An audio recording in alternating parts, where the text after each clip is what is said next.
Good to go, sir? You got it. All right, let's do it. Welcome to the Tax Talk podcast and an exciting follow-up on the first of the Mindset, Method, and Motivation series with Garth Epp. Garth is a growth-minded, strategic thinker who never settles in the success of yesterday, but always builds into the future. Life flows through Garth to inspire and empower people who desire to move past their limiting beliefs to realize their true potential. Thanks again for hopping on the podcast with me, Garth. Absolutely. So we got into the series last time. We were planning to do mindset, method, and motivation within one episode. At about the 30-minute mark, I realized there was no hope that that was ever going to happen. So we have broken this into a three-part series. So we are looking at method today. So I think I'll just hop right into it. Sure, let's do it. Right on.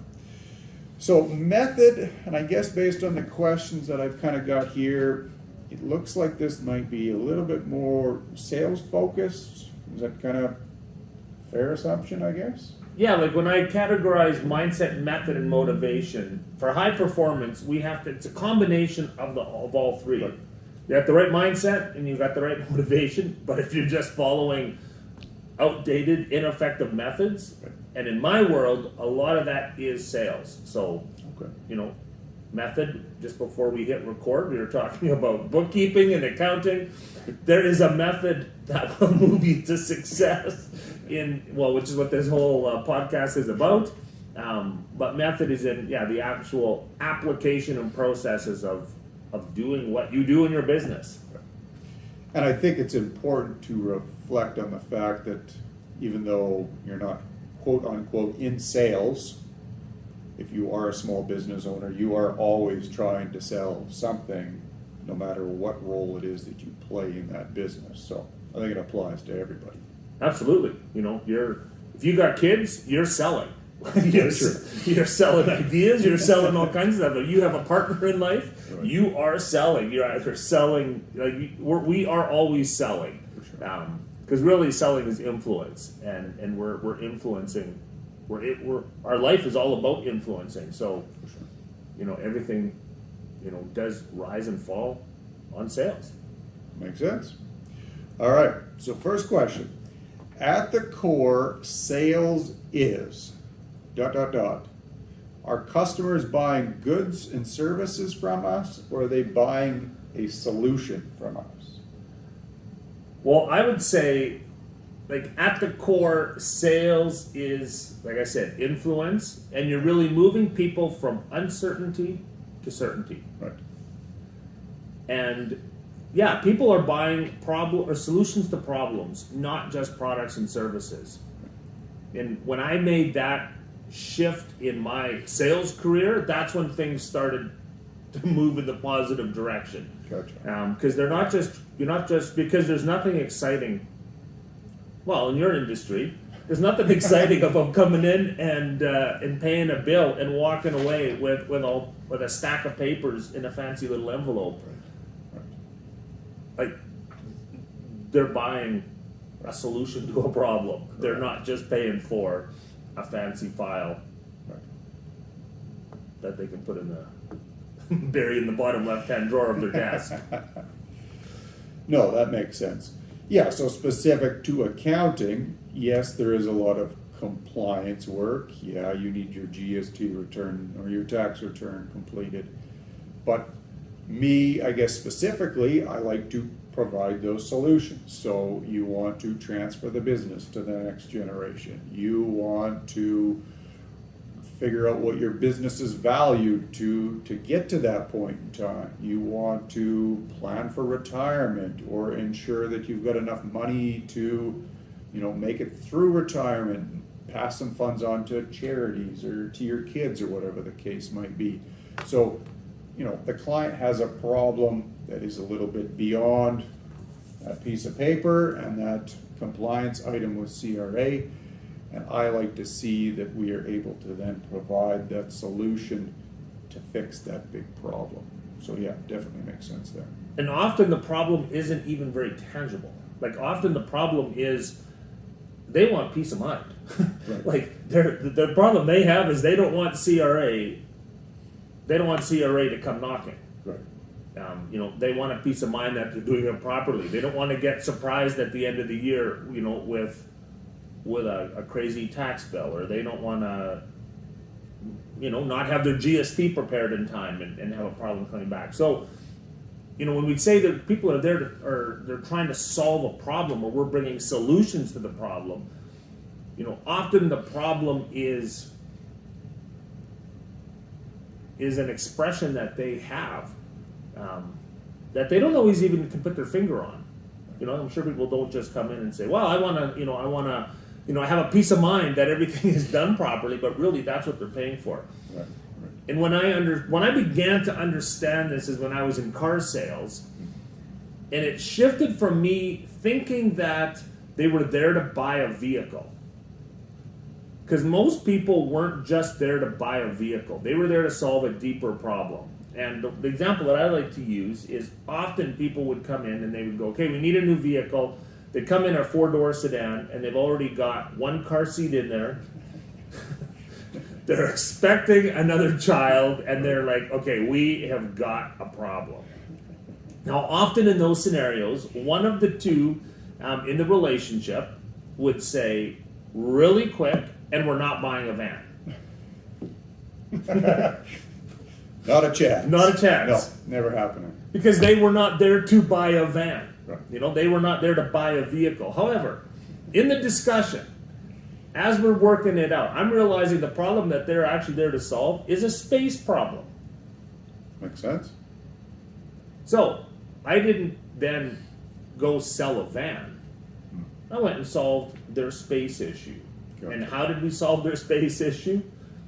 Often it was in a van. And you get to the van and you start talking about this and imagining this, and here's the car seat, and imagine the door slides open to the side and you're not hitting doors in this, and you got your groceries, and you could put this in the floor and this, and all of a sudden the anti-van people were all for it. They were all for it because again, they weren't just there to buy a vehicle. They were there to solve a problem. Right. And that spoke to the problem. Now, other people, they may have a different problem, and whatever is kind of their highest, point of need.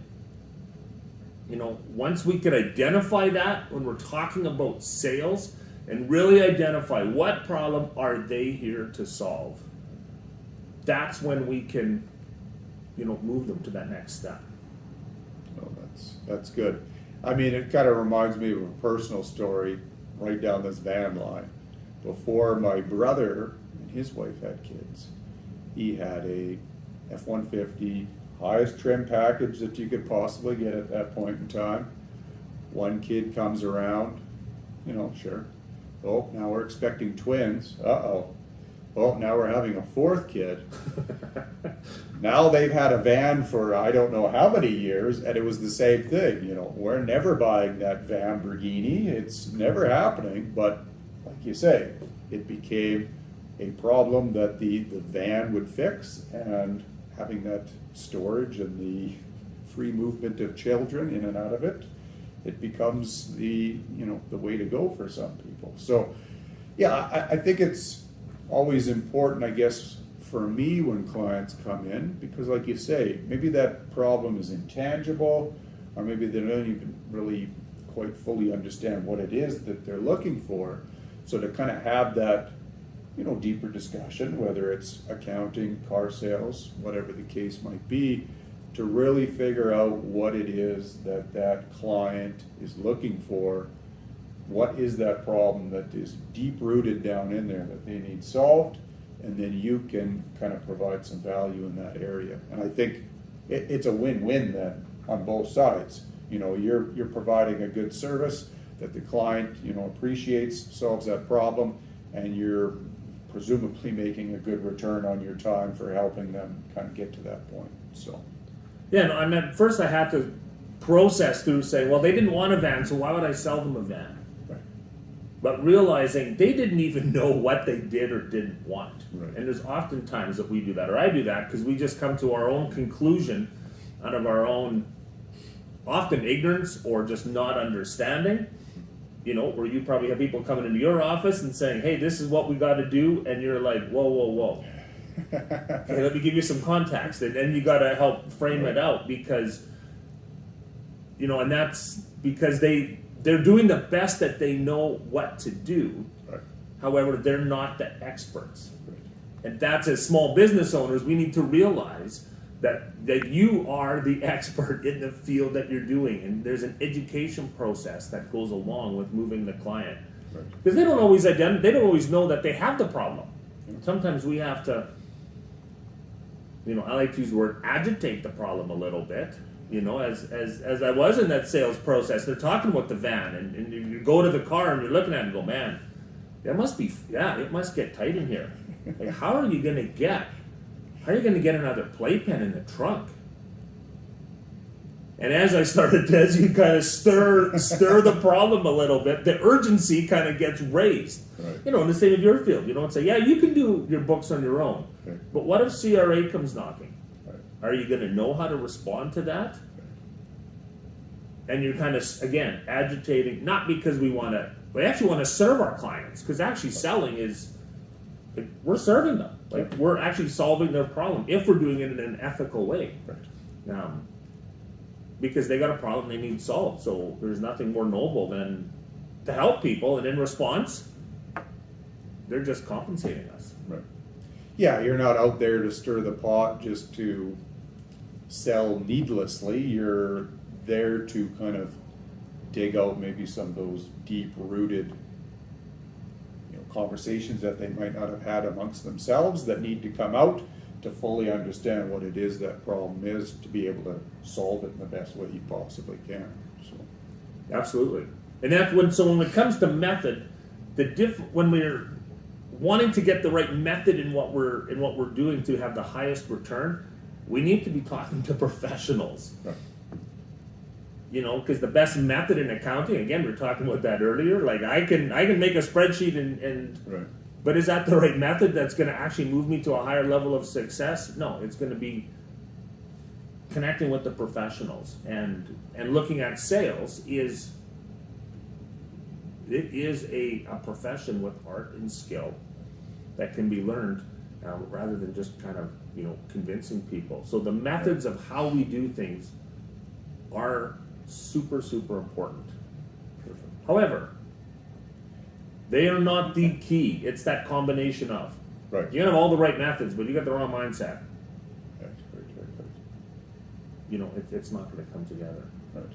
Yeah, if you put in place the most elaborate possible spreadsheet you can think of to keep track of your expenses, and it has integrated graphs and flowcharts and every feature, animation, videos. Yeah, whatever Excel enables you to do in that program, but you have the wrong mindset, you have no motivation to get it done, well, what's the point, right? Yeah, if you don't have the motivation to actually take the receipt and enter the data in, it doesn't matter. Right. And that's where we get caught, because we tend to get caught in a silo of one of two of these things. And most of the time, most business owners, they spend all their time in the method, on the method pillar and the method silo, and they're like, oh, we're the best. We have it down. Yeah. But if it's not balanced out, it's gonna fall short. Makes sense. Yeah, because I think, especially with the case with small business owners, you know, you've got to ration your time. So maybe the method that I'm suggesting isn't as glamorous to get the books done as your elaborate spreadsheet, but maybe it helps you in those other two areas. Therefore, it kind of pulls all these things together. We get a finished product that's useful for me on the compliance side of things, and then we're able to push through, solve this problem, as opposed to siloing it down, creating this one elaborate spreadsheet, and then neglecting all these other things which relate into maybe late filings, penalties, et cetera, et cetera. So, yeah, taking that holistic approach and always kind of having the three of those in mind when you're making decisions and setting goals and stuff like that is probably important for that small business owner, for sure. Yeah, and is it actually moving you towards your goal? Right. You know, it might look fun. It might look, but is it helping you understand it better? Is it helping you, with your bottom line, or is it really a distraction? Right. And I raise my hand. I get caught in some of the little whiz bang charts and stuff, and I got all kinds of cool stuff. But if I don't have, if I'm not using it and the data's not helping me, Right. I'm just kind of wasting my time. For sure. No, that's good. On to the next one. So what are the 3 certainty items that a customer needs to see in this sales process? So let's hit the first one, expert. What are we kind of looking at there? Sure. Well, I'll just take a step back and first of all say, like, sales is really at its highest level is a transference of emotion. Okay. And that primary emotion being certainty. So what we're trying to do is move people from uncertainty to certainty. So to go back to my van example, it's like, okay, they're uncertain that a van is what's going to be right for them. Right. So it's moving them from that uncertainty to certainty. Can they afford an accountant? Do they need an accountant? Should they have an accountant? Are you worth? Like, is it worth it? Like, what is it? Is it just an elaborate scam that we've been sold? Like, why do I need an accountant?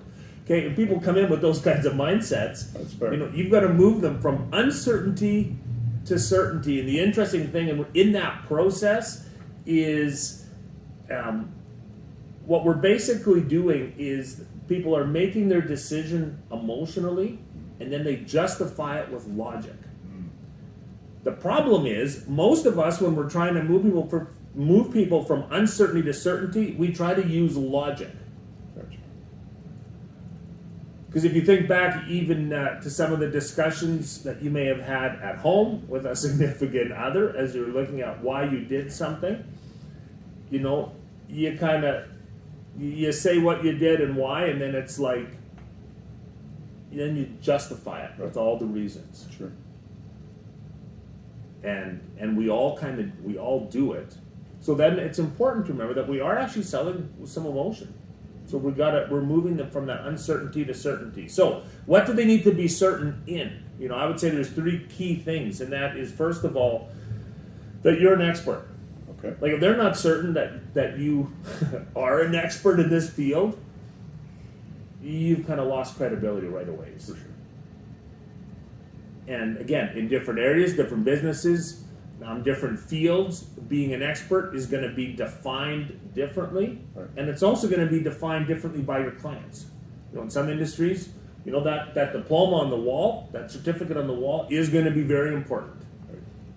In a lot of other industries, it's not necessarily as important. But they have to know that, first of all, that you understand the problem and that you can solve the problem. So if they don't see you as an expert, Right. you're struggling. Gotcha. Right from the beginning. Okay. Then I would say the second one is certainty that your product or service will actually solve the problem, Right. which is kind of obvious. But again, if they don't see you as an expert, you don't have any validity in what you're saying. And again, if people are trying to just start selling, the solution right away, if you don't have credibility, you're kind of doing it backwards. Right. That makes sense.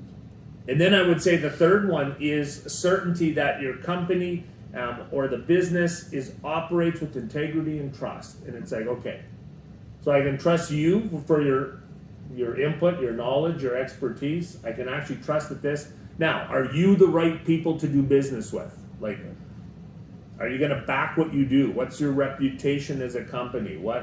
This is where reviews and all that kind of stuff comes in. But what are people saying? Is this a reputable? And once you get certainty in, as an expert, that you've got the problem and that your product will do it, and that they can trust the company and the resource, you've pretty much moved them to a place of certainty. Right. Gotcha. So I think, especially on the accounting side of things, I think a big thing for us is that expert qualification. I would say this is probably especially true in two kind of areas, one of which being, you've got an individual or a family, maybe typically they've always filed their own tax return, something happens within the year that has changed their usual circumstance. Maybe they bought a rental property, or they sold a house, or something to that effect, something out of the norm. More often than not, you'll get that phone call in. Typically, I prepare my own tax return. This year, such and such happened. I need an expert, or I need a professional to be able to help me out this time. Because, and then that second part of it is this trust thing. I want to make sure that I don't go offside with CRA. I'm trusting that that expert or that professional, our firm, can help them out and be able to do it. I don't think anyone ever phones in here specifically and is excited about the service that we provide. No one is breaking down the doors to say, I'm really looking forward to seeing that paperwork that comes from my personal tax return or my corporate financial statements. I don't think anyone cares.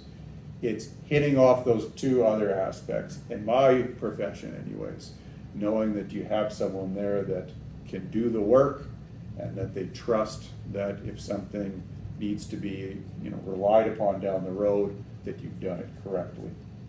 Absolutely. And we were talking about this before we hit play or record as well. And that is, first of all, certainty that you're an expert and that you can have the solution to their problem. Like, why would I come to you for advice for incorporation when I can just go to the registry's office and for whatever it is, buy the kit and go do it myself?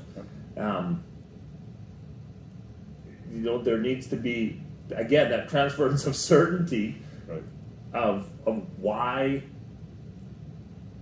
that might not serve them in the long run. Right. And I think that is a big piece to it because, you can go there for a couple $100 and set up your company.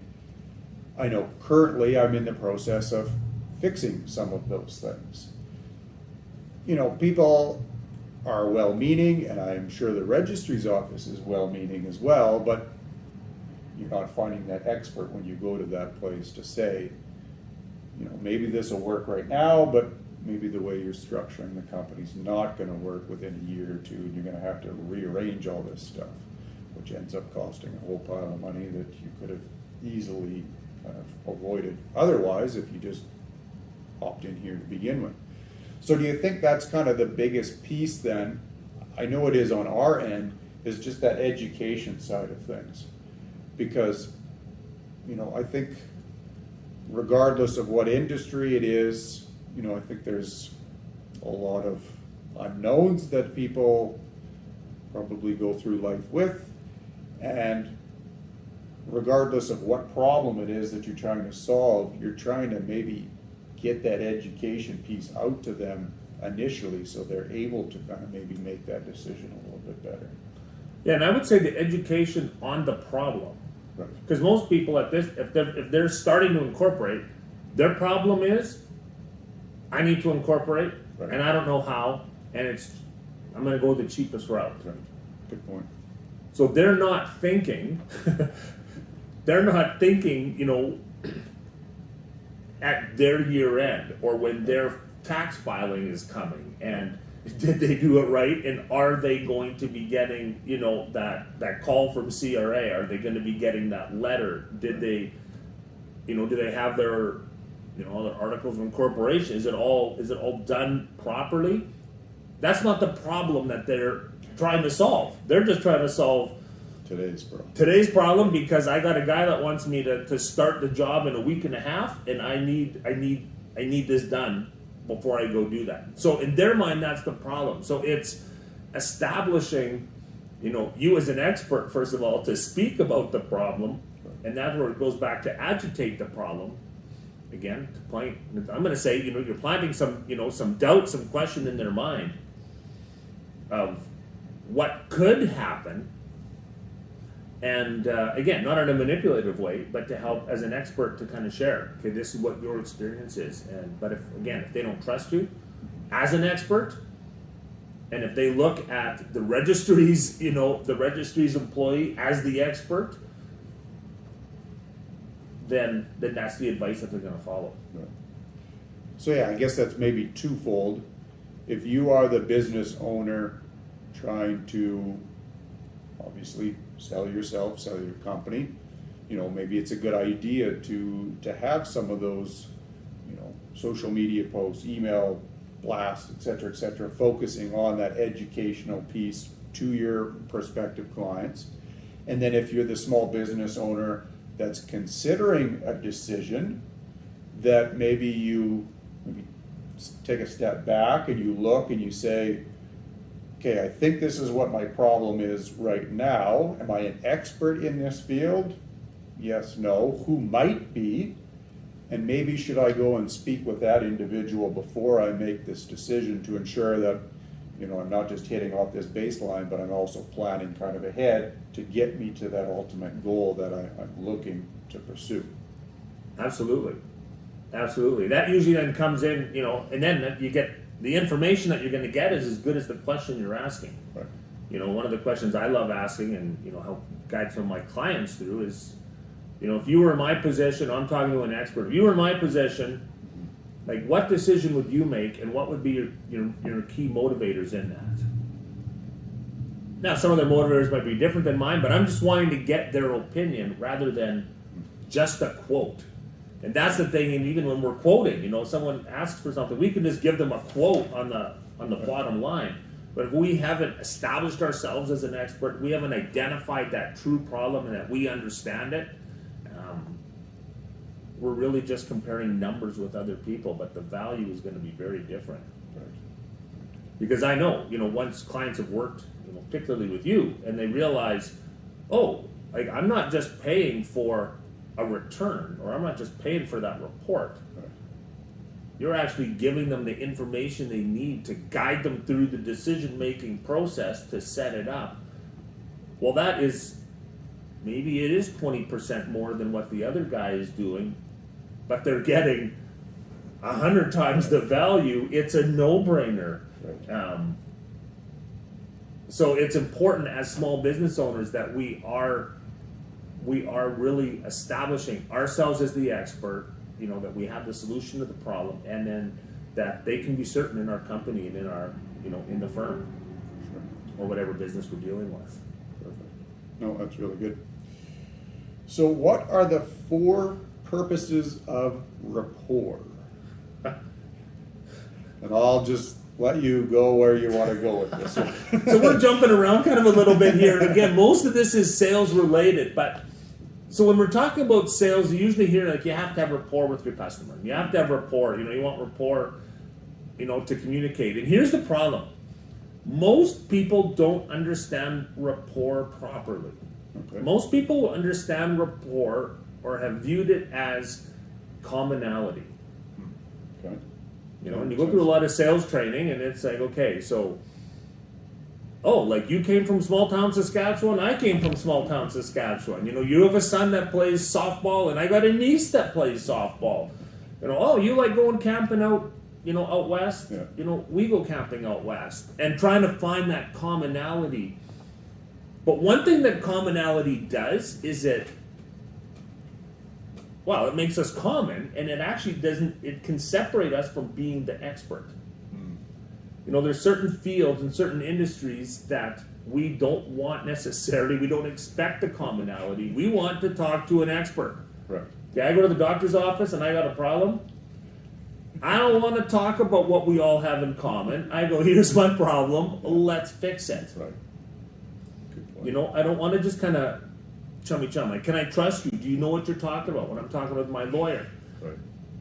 I trust him. I trust Caleb. I know what he's talking about. But I don't need to have that commonality. I just need to trust him as the expert and come to it. And so in sales, we often focus on the commonalities we have with our clients rather than establishing that expertness. So really, rapport is characterized by agreement or a mutual understanding, connection, or empathy that makes communication more possible and easy.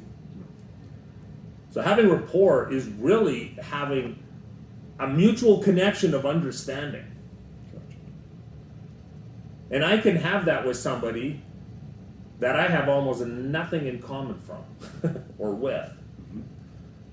There's lots of times where I've done business as the seller or as the client where we got nothing in common. However, there was absolute rapport.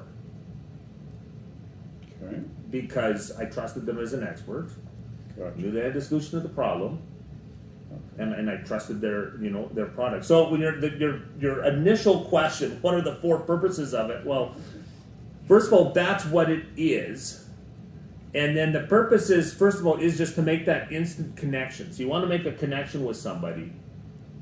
Again, you want to be seen as the trusted advisor and the expert. And you want to maintain and you want to build that certainty, and you want to then also just kind of see yourself as the leader in the conversation. And so that rapport is really a deeper connection of understanding, and how we gain that rapport is through connection, not just through oh, you like boxers? I've got a boxer. So what? It might be a nice little chit chat to break the ice, but what is that having to do with succession planning? Is that actually going to move them to the place of often now? What commonality will do is it will create and it will help you make friends. But there is a lot of people that I've and I started my career like that in sales, and as I work with small businesses, where they go, yeah, like we had a great time. Everything we were clicking on all cylinders. We went and, we had a coffee and, we chatted for an hour and a half, and then they went and bought somewhere else. And it was probably because you spent more time focusing on the commonality than the true rapport of setting up yourself as the expert, really speaking to the problem, and rather just focusing on that commonality. And that's one of the biggest shifts that I see in working with salespeople is that mindset shift from. Now, if you have things in common, great. But that's definitely not the focus. The focus is shifting them from uncertainty to certainty. And that typically isn't going to come because you have something in common. Makes sense.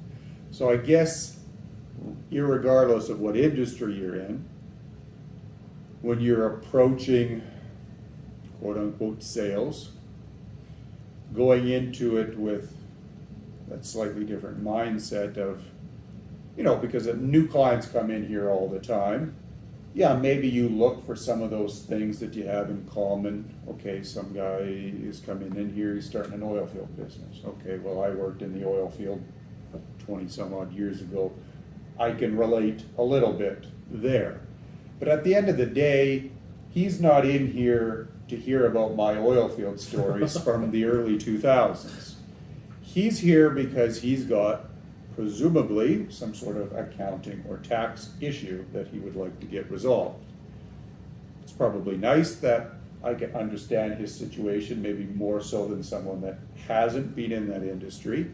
But at the end of the day, I should be focusing my attention on those 3 things: expert, delivering that solution, and providing that trust. Because some of them will cut you off. Some of that commonality can help establish you as the expert. So you're just not only the expert in all things taxes, but you've got an understanding of the industry. Right.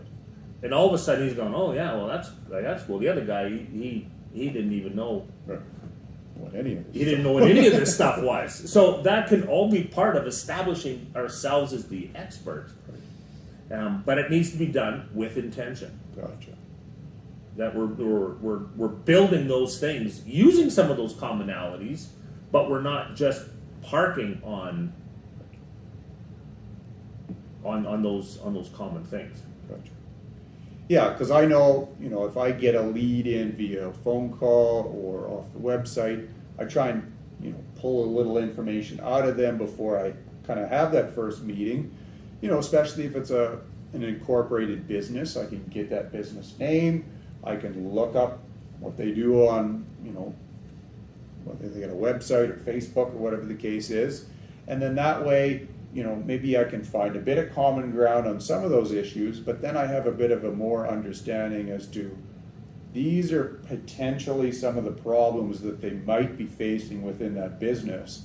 And I think that helps me maybe flush some of that stuff out as opposed to going into a meeting just cold and having to kind of work it off of there. Is that something you'd kind of suggest for, or do you see that in kind of your business as well, dealing with coaching clients? Absolutely.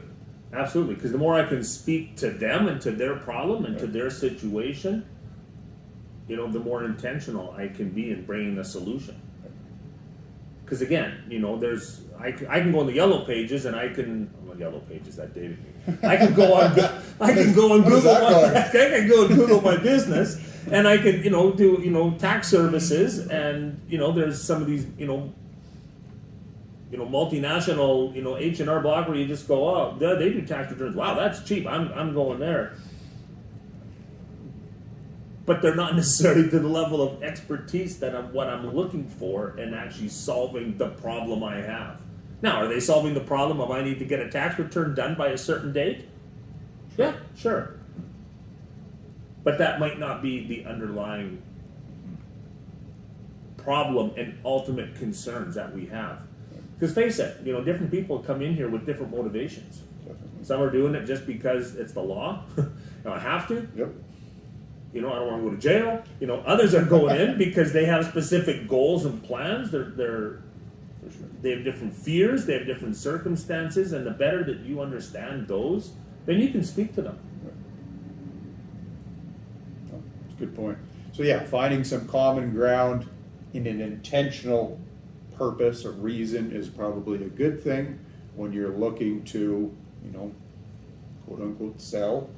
But yeah, not focusing on the fact that you both go fishing or you both go camping, because they don't probably care unless you're selling them in some camping equipment. Then there is some rationale for having that discussion on a more deep and thought out basis, because they're there to buy that type of thing. So yeah, I think it's always being aware of the circumstances and making sure that your efforts in that selling process are intentional, not only for yourself but for them too. You're both going to find value if you're intentional in that Absolutely. process. Perfect. Yeah, because you want to build that rapport. Right. Because that's when we have influence, when we have that rapport. If I break rapport with someone and I break that level of trust, Right. I'm not going to move them from uncertainty to certainty until I gain that rapport back. And again, that rapport isn't the commonality, it's some of the other things that I mentioned, and it's moving them along that process. Right. So yeah, it's probably, I don't know, is it a bit more effort to do it that way as opposed to just trying to hit on the common factors and hoping things work out well? I don't know, but it's probably more chances of success if you're working on building that rapport as you've described, as opposed to maybe the traditional sense of the word. Yeah, I think absolutely. And it can take a mindset shift. Right. And that's where the mindset comes in with the proper method. Right. That if by being open to the idea of maybe shifting how we've approached the method of sales can drastically change Right. the outcome and the results and the process. Because most people, when they say they hate sales, and a lot of people say they hate sales, it's because they're viewing it as how they've perceived it to be in the past. And most people actually enjoy sales. Like most people actually enjoy solving someone's problem. They actually enjoy the process of moving them from uncertainty to certainty that I can actually solve the problem, and now you're going to compensate me for it. Like, at the core of it, a lot of people, that's a great feeling. Oh yeah, for sure. And what people usually don't like is the method of how they've done it, or how they perceive it has to be done. Right. But the actual sales process is very fulfilling. It is.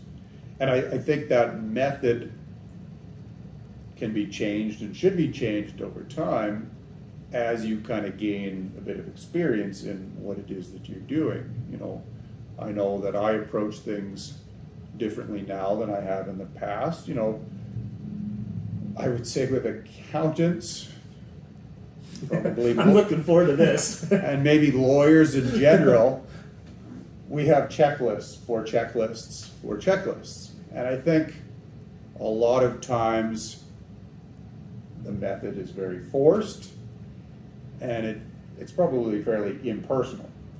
But I've found that if I just come in with that little bit of knowledge of what I'm kind of getting myself into, but generally keeping the slate fairly blank, and then just seeing where the conversation goes organically, I find that you can pull out those deep-seated issues that people are looking to solve a lot easier than sitting here checking these boxes off one by one.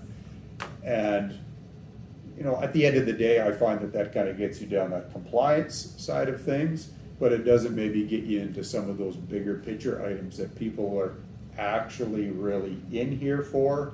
They probably just don't know it when they do come in. They want to file a tax return, but at the end of the day, maybe they got concerns on, you know, how to take care of mom and dad as they retire, et cetera, et cetera. So having these conversations is where you can actually fill those needs for people. And you're right, it is very rewarding to be able to solve those problems and to be, you know, compensated for your time in doing that for people. So I think that's an important thing to kind of keep in mind for business owners too. Yeah, absolutely. Remembering that that we buy and make our decision based on emotion, Right. and justify it with logic. And if we're just functioning off of a checklist, we're trying to do it usually then all by logic and process. And that's not how most of us make a decision. You know, how we feel is a huge piece of, is a massive piece of it. For sure. You know, how often has somebody said, you know what, yeah, I think they're probably really good. I just don't have a good feeling about them. Right. That's not a logical. Right. That's an emotional. They're making that decision based on emotion. You know, and I don't know if that guy, knows quite as, but he sure felt good. That guy. Right. Something about him. There's an emotion that's attached to it, and if we don't bring that into the interaction, we're missing out so much. And that's going to kind of lead me, and I'm just going to kind of Sure. jump. I know and a lot of this is done, and then we could go on for hours for this, and we're not going to. We're saving you, so there you go. A lot of this is actually not done in words. Okay. It's actually done in the tonalities of our voice. Gotcha. And I'm leaving you hanging on that.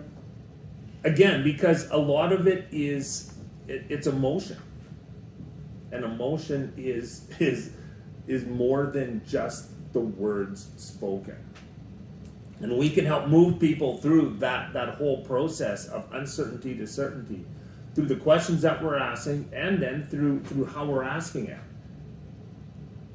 Because as we change, we can bring in emotion into that discussion. Does that sound fair enough? Yeah, no, that makes sense. And I think kind of relating back to what we've kind of discussed before, you're approaching it in an ethical manner. We're not stirring that pot to Manipulate. to unethically generate sales within your business. But yeah, I mean, when people say, for instance, come in here and they're dealing with an estate case, so maybe their parent has passed away or something like that. Yeah, they're coming in because they need to get a tax return filed, more than likely. But in those cases, 100% of the time, they're in for emotional reasons. They want to make sure that, mom or dad's estate gets wrapped up correctly. They want to preserve the, the legacy that's ongoing with their siblings. They want to ensure that whatever funds are left in the estate get put into the places that they're supposed to, et cetera, et cetera. There's a lot of emotion attached to that particular situation. So understanding that, meeting them where they're at, and walking them through that process, you end up doing a good job selling what you need to sell as far as the services that I'm providing. But at the end of the day, nothing's better than getting that final tax return in. Maybe there's a whole pile of tax to pay, but they're happy in the fact that they know that the process went smoothly. They were brought along the entire time. They understood what was going on, and at the end of the day, they can sign off on a couple pieces of paper and put it to rest, knowing that they made a good decision to come in here and work with us to get that type of thing done. So, absolutely, and how we walk them through that process, like I said, kind of the tonality and how we speak to them helps move people from that place of uncertainty to certainty. So, for example, and I'm going to pick on the medical profession, but one of the biggest complaints that people will have about, well, is that person good or not, is that doctor good or not, is their bedside manners. Right. Well, what is that? That's their communication. That is, do they have proper rapport with you? And how do they get most of that? It's not as much in the words they speak. Right. It's in the tonalities of their voice. How are they speaking? Are they compassionate? And what's their body language? Right. And I know, I've heard from lots of different people they will change, who they deal with medically based on that. And that's kind of an area where it stands out. But we can then, the atmosphere that we create in that process of sales, in that process of moving someone from uncertainty to certainty, is done not just with our words. It's done with how we say them, our body language, because that instills emotion. And that's the piece that when I started to understand that in my sales career is when things really started to shift. Gotcha. And interestingly enough, just even the body language of selling, and when it's time to negotiate, and just leaning in. Oh, okay. Grab the pen and say, "So, are we doing this?" That moves it along, eh? That instills Right. a little bit of pressure. Right. To say, okay, hey, I don't have to do anything. I can just kind of lean in. Again, there's an emotion that's kind of attached with that. Right. If the tension's a little bit high, one of the best things you can do to release it is lean back and kind of sit back a little bit. Yeah, no, that's fair. Because we, again, can help, we can transfer that not just through our words. And if we're focusing on just our method of communication through our words, we're missing. When you look at statistics and it says like some as high as 95% of our communication is nonverbal. Well, that's in selling as well. Right. Because that's influence. And once we start combining the power of our tonalities, the power of our body language, with the messaging of what we're actually saying, establishing ourselves as an expert, solving the problem, establishing that our company, will stand up and back and is trustworthy. We start combining all that together. That changes how we do business, changes how we sell, Right. and is a game changer. Perfect.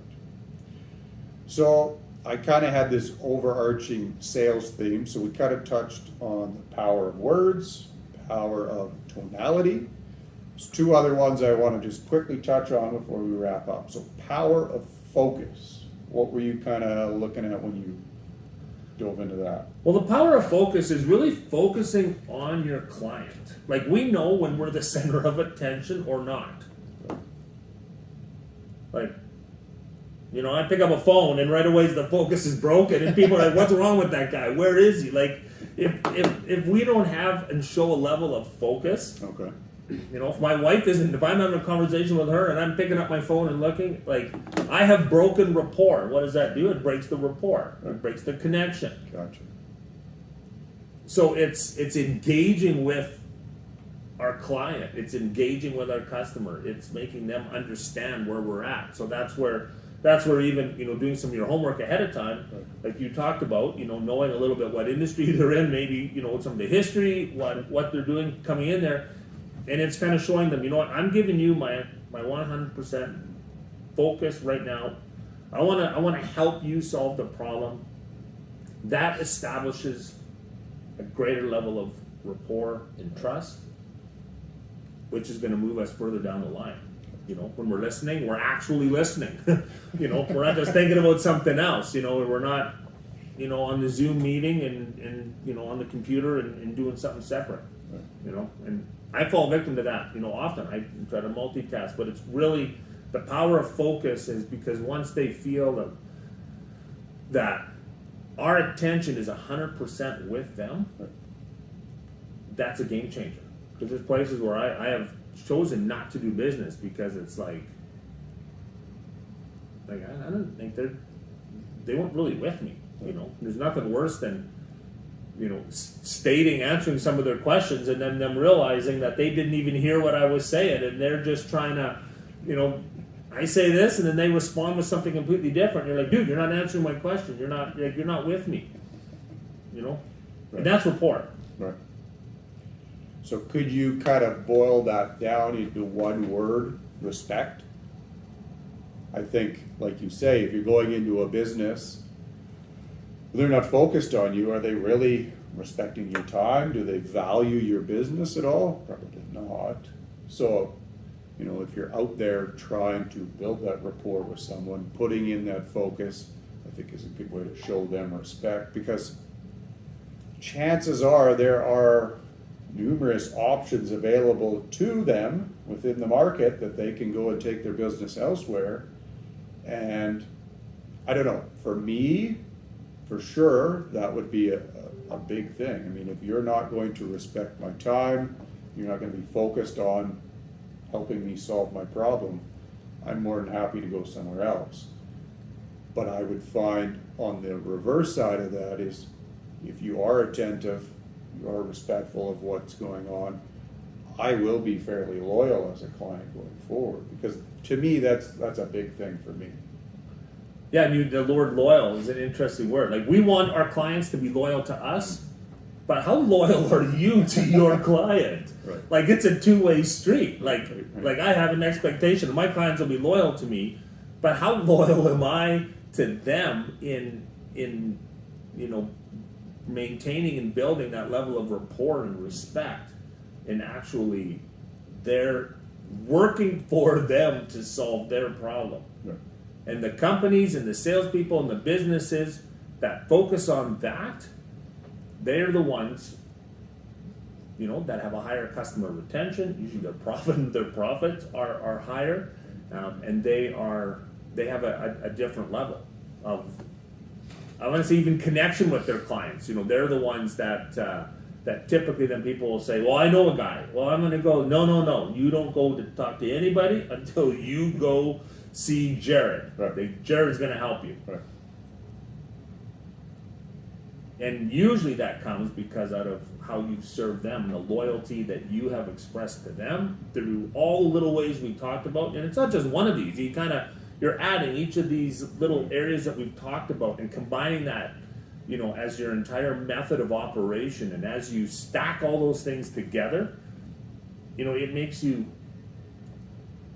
I'm going to say immovable, but it sets you apart from really a lot of the other, and I'll just say a lot of the other jokers out in the market that are just, they're trying to sell you something. They're just Right. trying to sell you a product and service. Right. And that's why people will pay more. You know, you don't have to be just bargaining on price, because you've got value, and they can see the value, and then people go, okay, yeah, the experience is Makes sense. different here. I'm going to pay a little bit more, even though the product may be exactly the same. Right, They will have some loyalty. gotcha. So real quickly, before we close it out, power of pleasure and pain. I think I might know where this is going, but I'll let you tackle it. Well, really, it's going back to all this is kind of driven to why are they wanting here in the first place? Right. Most people, we make a decision because we either want to move away from pain or we want more pleasure. Gotcha. And not that we want to be negative, however, avoiding pain is more of a motivation typically than more pleasure. Gotcha. So as you're speaking to the problem, as you're identifying the problem, as you speak to the pain, that becomes a more of a motivator Gotcha. to the other party. Right. You know, you start painting the picture of, you know, have you ever had to deal with a CRA audit? And you start painting the picture of the emotional, the emotional pain, the frustration, Right. and it's like just the avoidance of the idea of the potential of that pain can shift them from me just going to registries and Right. incorporating to going, no, this is absolutely worth, you know, the extra few $100s. In fact, that extra few $100s now starts to look like a pretty darn good deal, and it's a bargain. Yeah.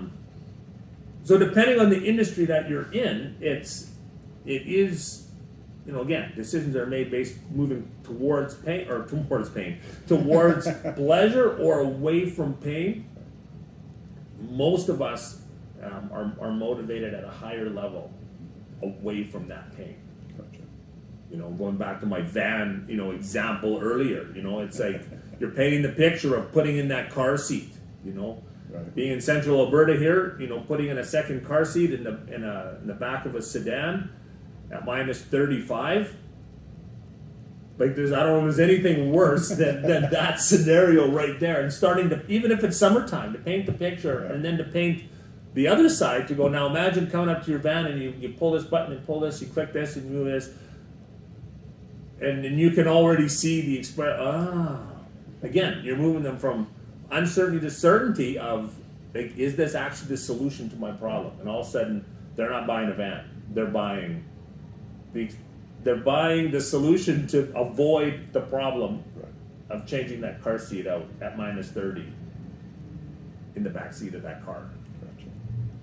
So, as a business owner, probably a good idea to understand maybe some of the pinch points that potential customers would have and ways that you are able to then move them away from that pinch point and that pain.